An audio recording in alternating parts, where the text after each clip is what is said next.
C'est une gangrène, hein. Je dis pas que j'ai été chercher, mais il y a un gars justement qui, lui, en fait, il a sorti un livre récemment par rapport aux jeunes hommes, donc aujourd'hui. Et il expliquait que c'est vraiment une stat incroyable. Bon, je ne connais pas le chiffre exact, mais c'était entre 60 ou 70% de jeunes hommes qui, entre 18 et J'aime bien quand on 24 dit ans, jeunes hommes.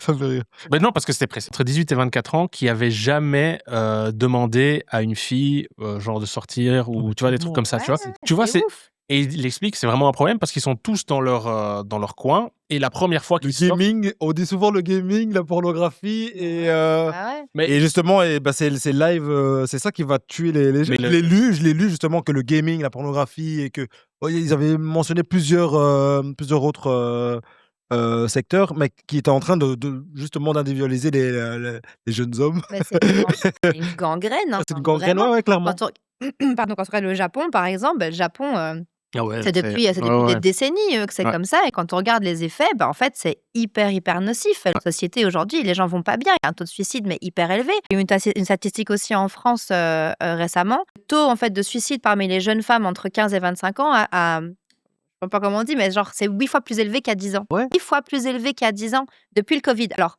je pense que le Covid a été le point de départ, qui a créé l'anxiété, etc.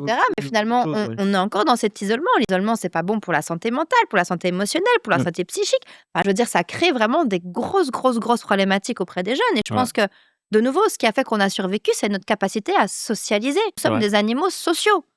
Enfin, je dirais, c'est ça la différence. S'il y a personne qui veut en autarcie, en tout cas très peu, c'est parce qu'en fait, on n'est pas fait pour vivre en autarcie. C'est pas bon pour notre cerveau et pour le développement de notre cerveau. Ça crée en fait je veux dire, au niveau des connexions neuronales, en fait, c'est pas bon. Il y en a plus des C'est pas connexions. bon. Donc ouais, pour moi, c'est effectivement, c'est ça le plus dangereux auprès des jeunes aujourd'hui.